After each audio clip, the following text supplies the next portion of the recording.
अकेला चना भार नहीं फोड़ सकता, लेकिन अकेला इंसान दुनिया बदल सकता है। अकेला टायर हजारों किलोमीटर नहीं तय कर सकता, लेकिन अकेला इंसान बहुत आगे जा सकता है। ऐसा क्या है जो एक अकेले इंसान में होता है और लोगों के गुच्छे में नहीं? ऐसा क्या है जो अकेले इंसान को हमेशा आगे बढ़ने के लिए लात मारता रहता है? ऐसा क्या है जो कभी कभी अकेले इंसान को इतना महान बना देता है कि वो अपना बहुत बड़ा साम्राज्य कायम कर देता है? जब भी हम किसी महापुरुष का नाम लेते हैं तो वो नाम उसी का यानी कि एक ही शख्स का होता है। उसका अकेलापन उसको उसके अंतर मन से मिलाता है। वो अकेला इंसान उस काम को नहीं करता जो उसको आता है, वो अकेला इंसान उस काम को करता है जो उसके लिए उस पर जरूरी होता है। अब चाहे वो काम उसका वजूद बनाए रखने के लिए जरूरी हो या उसकी जीत फिक्स करने के लिए, अकेले इंसान को पता होता है कि उसकी मदद के लिए कोई नहीं आने वाला, इसलिए वो औरों से उम्मीद करना छोड़ देता है। उसको पता होता है कि अगर वो आगे नहीं बढ़ा तो पीछे आ रही भीड़ उसको कुचल देगी,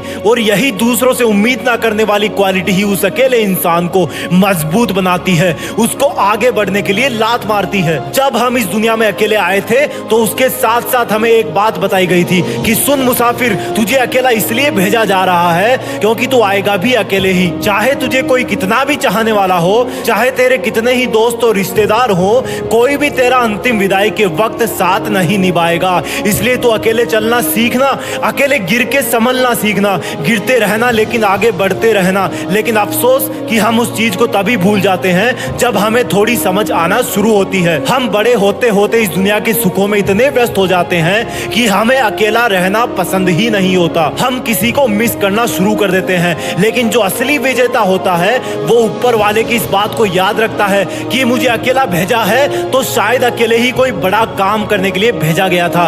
अगर मुझे अकेले भेजा है तो मुझे अपने आप को दुनिया में खोने से बचाना है। वो अपने जिंदगी के मकसद को पहचानने के चक्कर में खुद को पूरा स्कैन करता रहता है, इस दुनिया को स्कैन करता रहता है, लेकिन भीड़ में खोता नहीं है बल्कि अपनी अकेले की ताकत को याद रखता है। हर बार की तरह इस बार भी कहूंगा, सब्सक्राइब करना या ना करना आपकी मर्जी है, लेकिन इसके साथ ही साथ अपने अकेलेपन को सबसे बड़ा हथियार बनाना तुम्हारी पहली जिम्मेदारी है। जय हिंद, वंदे मातरम।